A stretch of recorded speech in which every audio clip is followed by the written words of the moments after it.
soo leen bëggee abonné ci chaîne bu mag bii di Académie Minane dem leen YouTube bind Daaru Minane ngir nag nga abonné yomb na bësal cloche bi lépp yemb su boobaa dara nag dootu la rawati ci actualité ci communauté mouride ak chaîne bii di Daaru Minane. niki tey yamook altine juróom-ñeenti fan ci weeru août 2021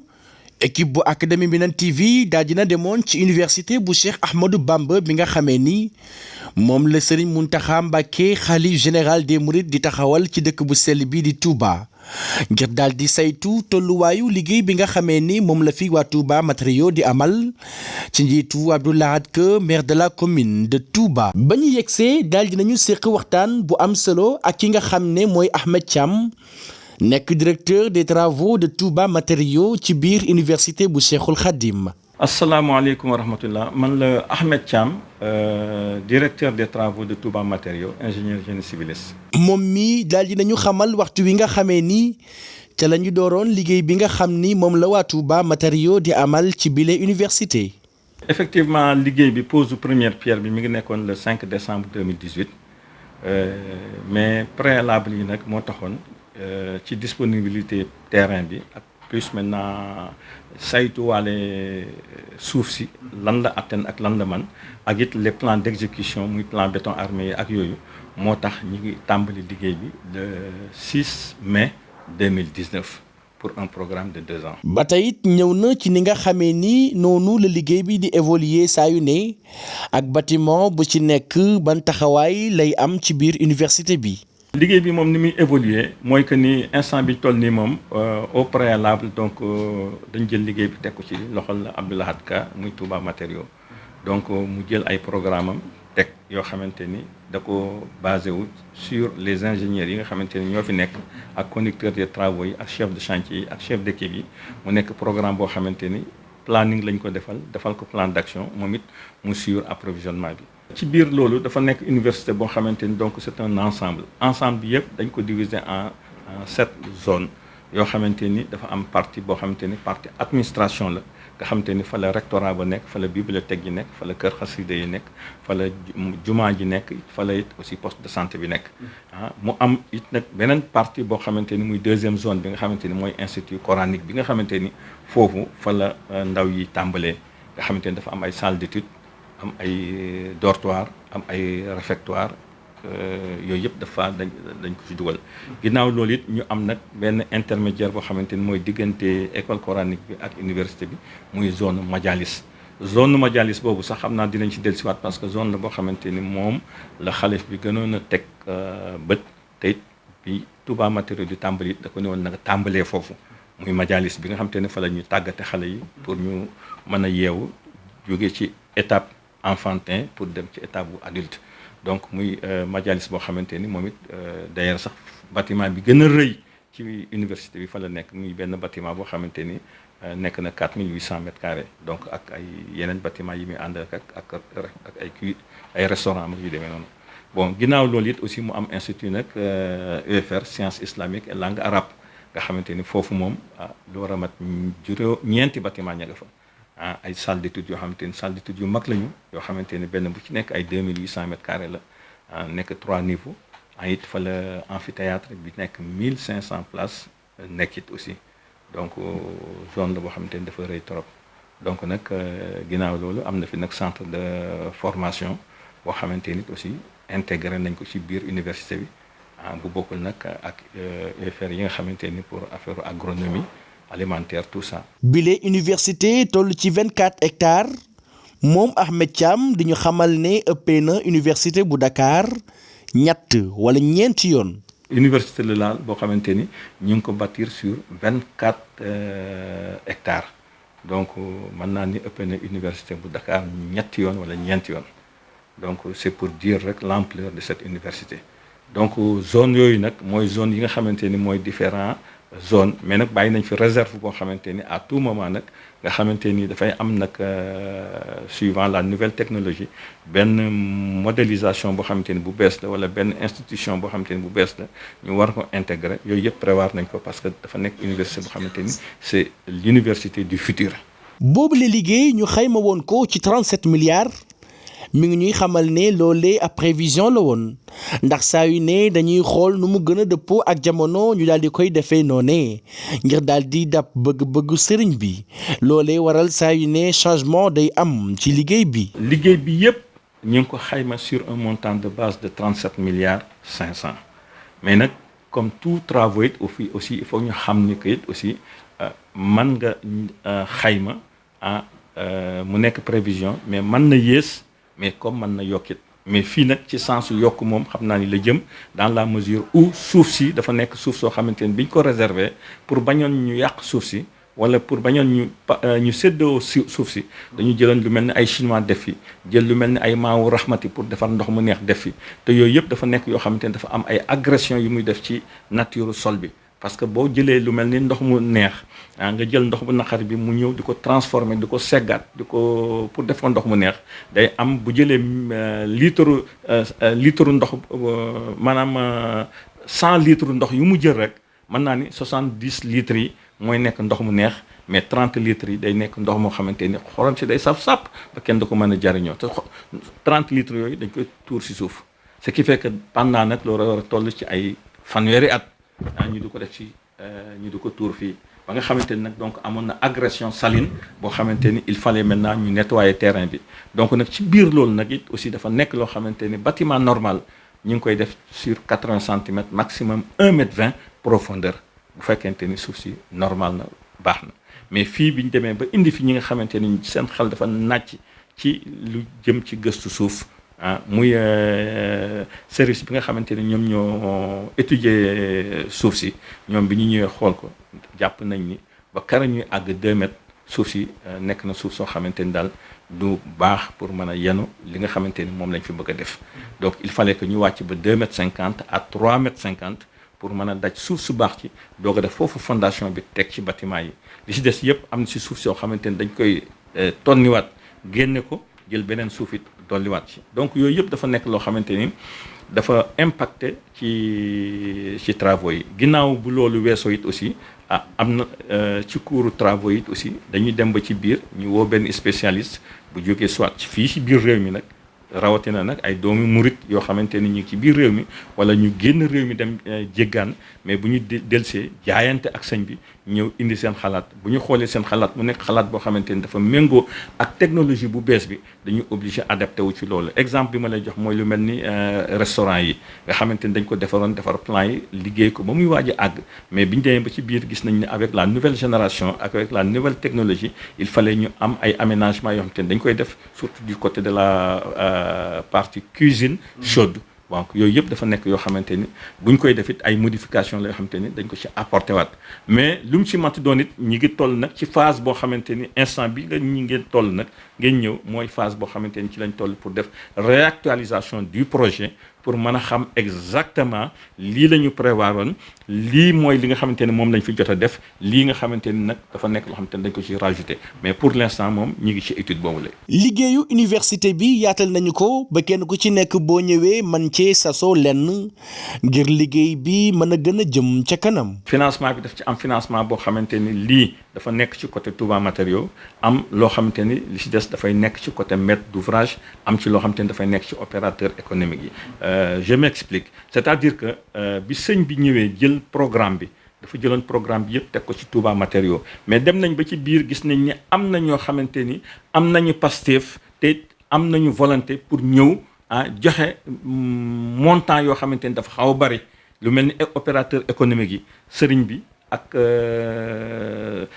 méthodologie am ak it xam àddunaam ak it xam nu muy organiser mu ne léegi ni ñuy def mooy comme yéen da ngeen a ñëw war a indi loo xamante ne bari na au lieu ngeen koy teg sama loxo ma di ko joxaat Touba Matériaux mu di ko liggéey léegi nañu seet lu tolloo ak bâtiment yoo xamante ni tolloo na ak somme bi ngeen indi exemple bi ma la mën a jox rek mooy lu mel ni commerçant yi ñëw nañu war a indi par exemple admettons bu ñu war a indi 10 000 ñu xool bâtiment boo xamante ne jar na 10 000 ñu leen kon yéen sasoo leen bâtiment boobu. yaa ngi dégg su ko defee ñoom ñu sasoo bâtiment boobu mi ngi mel ni commerçant yi jël nañ fi salle d'étude commerçant yi jël nañ fi amphithéâtre 1500 places lu mel ni opérateur économique yi jël nañ fi côté institut coranique donc yooyu yëpp it nag ñun Touba Matériaux am nañu chiffrage yi mën ko joxe waaye nag comme ñoom lañ ko jagleel ñu féetewoo ko day nekk loo xamante ni pour ñun ñu mën ci dugg il faut que ñu obligé associé waat ak ñoom parce que ñoom it aussi biñ ci duggee aussi am nañ limite. ñi nga xam ne ñooy waa Touba matériaux 9 bâtiments yi nga xamee ni moom la ñu war a liggéey ci biir université bi boobu la liggéey mi ngi avancé bu baax ba am na ci ay bâtiments yoo xam ne daanaka noppi na ba ñu war ko livrer ci ay bés yu néew. société Touba matériaux côté bi nga xamante ne moom la féetee ak Serigne Mountakha Mbacké pour l'instant dañu intervenir ci 3 zones yi administration UFR sciences islamiques et langue arabe ak majalis yooyu bâtiment dafa nekk bâtiment yoo xamante ni 9 bâtiment la yoo xamante ni actuellement moom la Touba matériaux jël en charge au niveau par exemple de l'UFR non majalis bi nga xamante ne moom la sëñ Mountakha Bassirou Mbacké ni woon nañ fa njëkkee parce que daf ko ñor torop foofu ñetti bâtiment moo fa nekk benn salle d'étude bu mag boo xamante ni 4800 mètres carrés la 3 étages ak salle d'étude bu ndaw boo xamante ni 2800 mètres carrés 3 étages ak benn restaurant boo xamante ni 400 mètres carrés la nekk benn niveau. salle d'étude bu mag bi actuellement gros œuvre mi ngi ci 100%. actuellement seconde œuvre yi actuellement comme dafa sukkandiku woon ci bâtiment témoin ba diggante carrelage électricité ak plomberie ak vidéosurveillance yu demee noonu yooyu actuellement ñu ngi toll ci 45%. bâtiment la boo xamante ni ñu ngi ko war a livrer dans 1 mois. actuellement à partir d'aujourd'hui léegi mu am bâtiment majalis petit modèle bi nga xamante ni 2800 mètres carrés la gros œuvre mi ngi ci 100%. seconde œuvre bi moom moo toll ci 60% actuellement moom ñu ngi ko war a livrer dans 2 mois. léegi nag restaurant bi moom 400 mètres carrés la moom it moo amoon modification yu bari yi nga xamante ni dañ ko indi woon ci war ko méngale ak jamono ak war ko méngale ak dans le futur donc yooyu bi ñu ko defee yëpp defar nañ ko ba gros œuvre bi actuellement mi ngi ci 100%. seconde œuvre ba ci faux plafond yeeg électricité yooyu yëpp côté réfectoire moom tey jii actuellement pare na mën nañ ko livrer mais nag comme réfectoire bi mënut a dem te àndul ak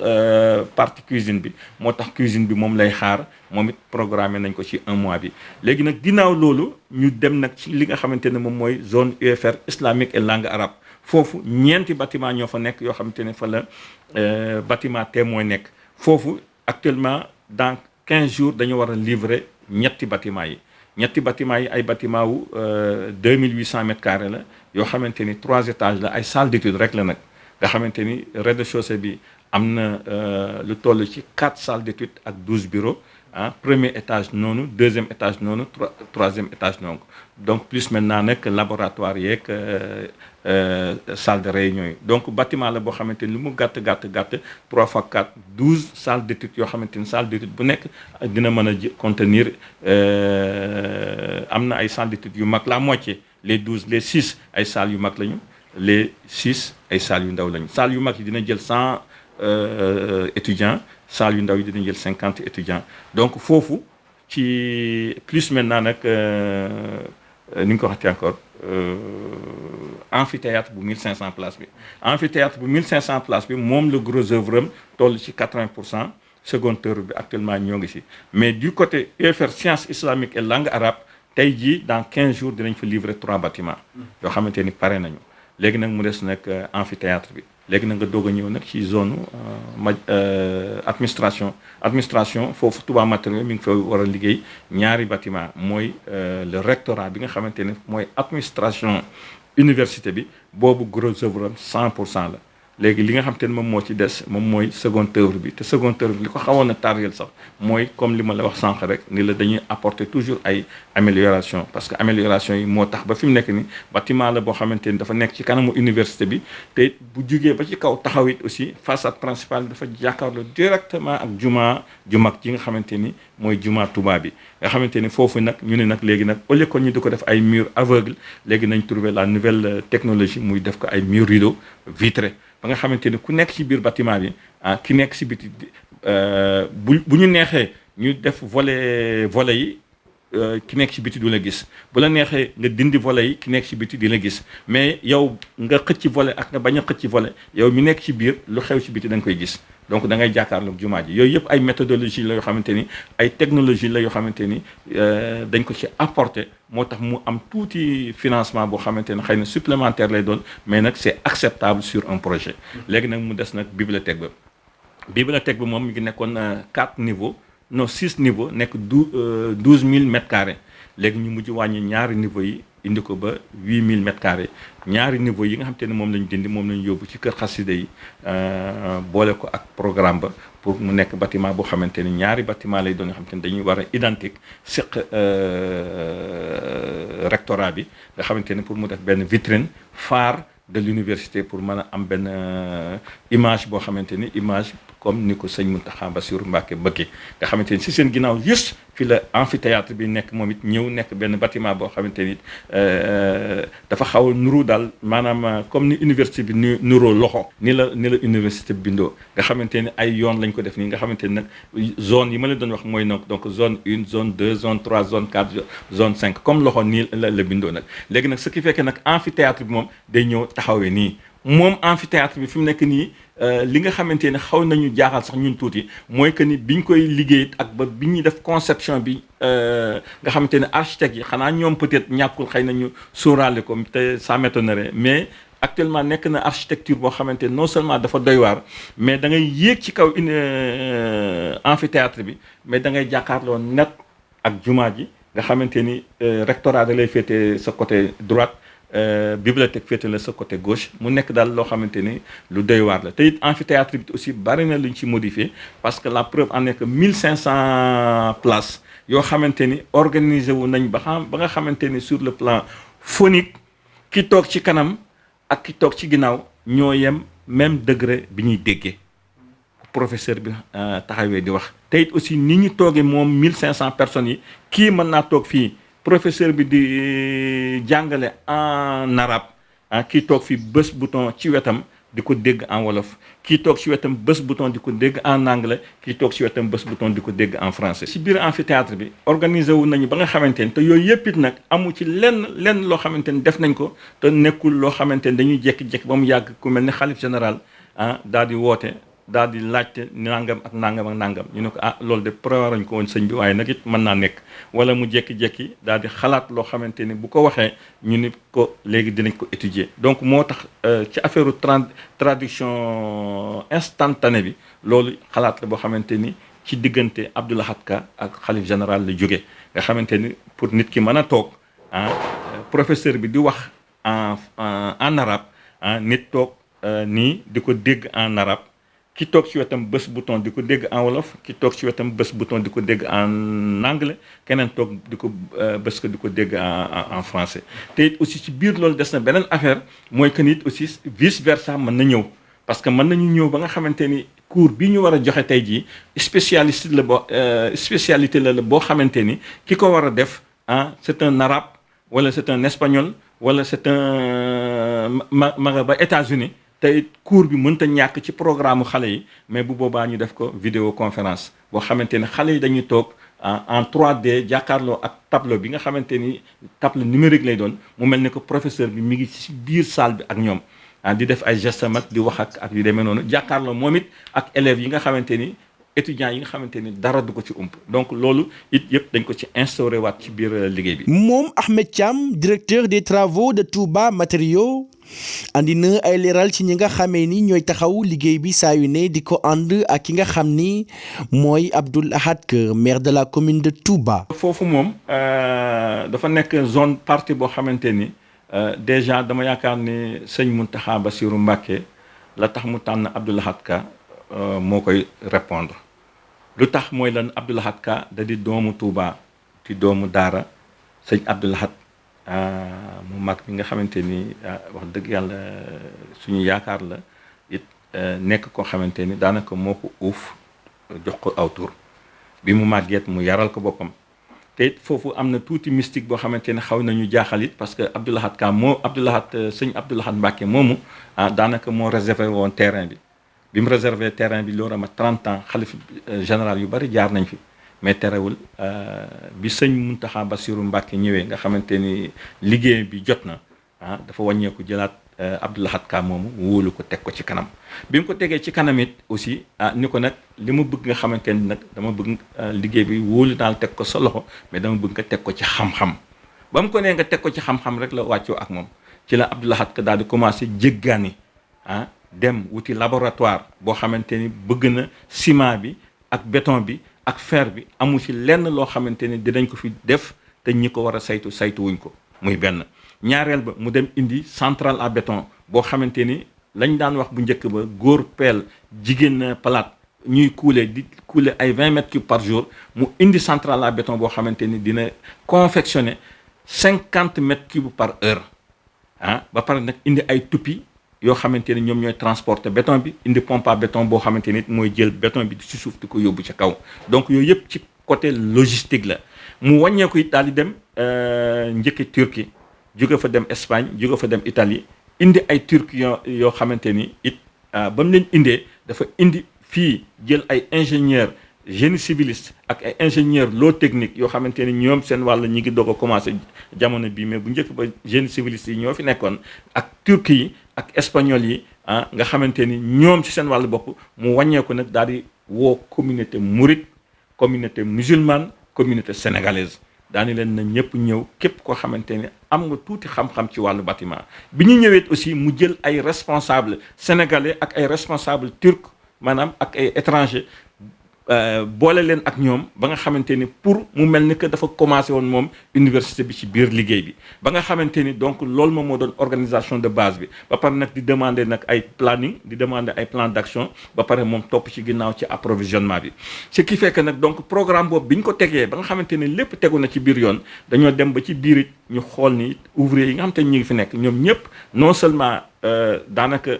programme bi xam-xam dañ fiy jëlee ñu ne nag léegi pour motiver leen il fallait que ñu accompagner leen financièrement raison pour laquelle depuis 2018 ba léegi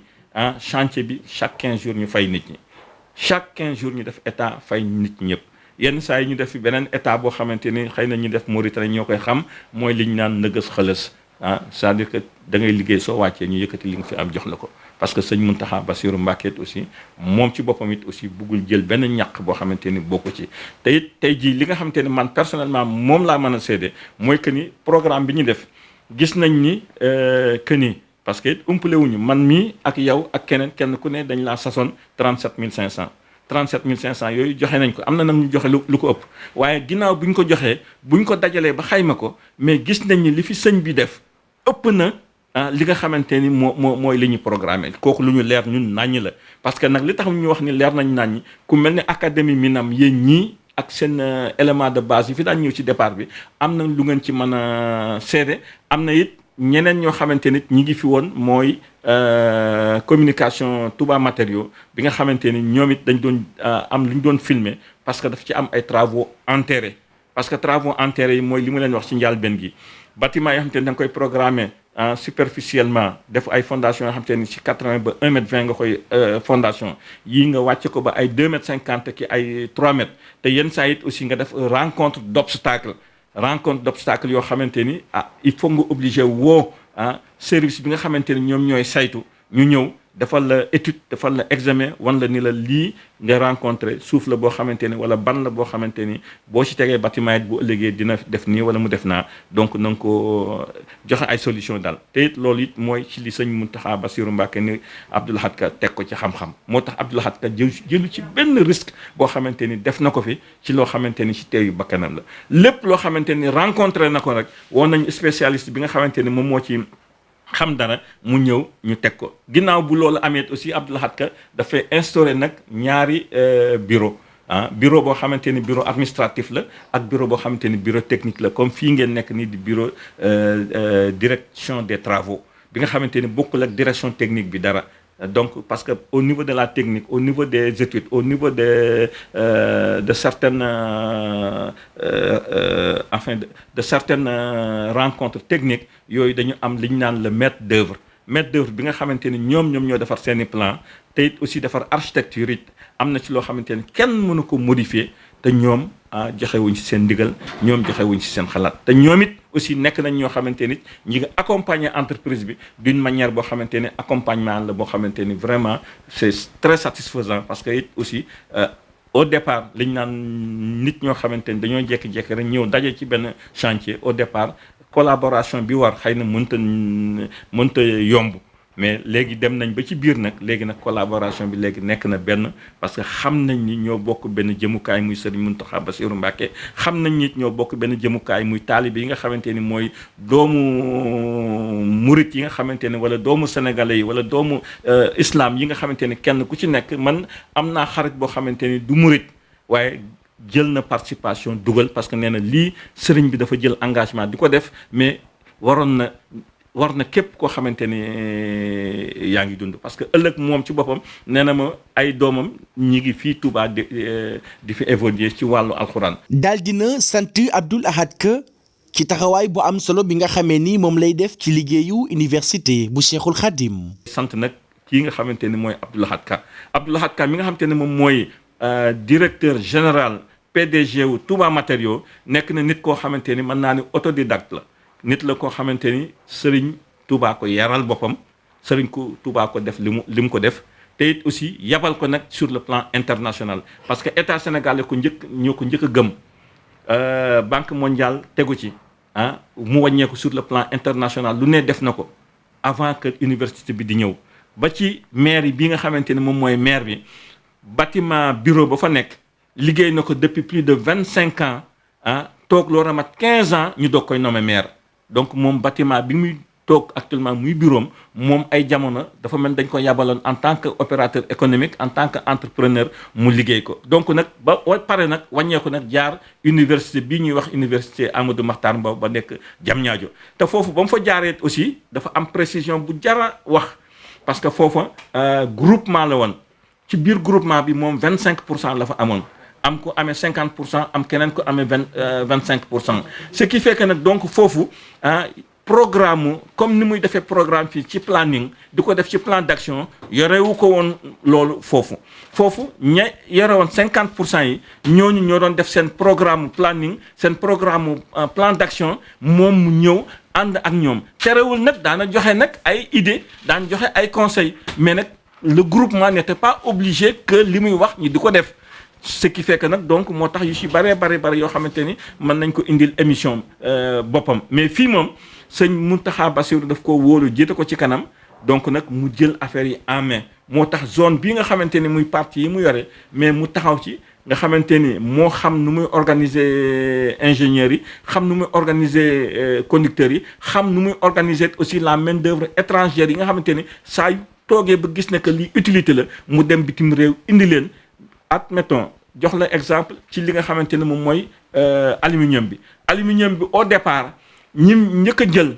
ñu nekk ci réew mi waroon def benn bâtiment dañu joxoon délai 15 jours pour liggéey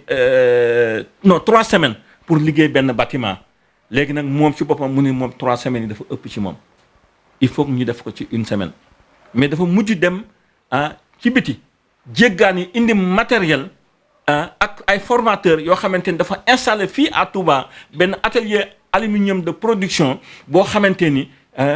en moins de 1 semaine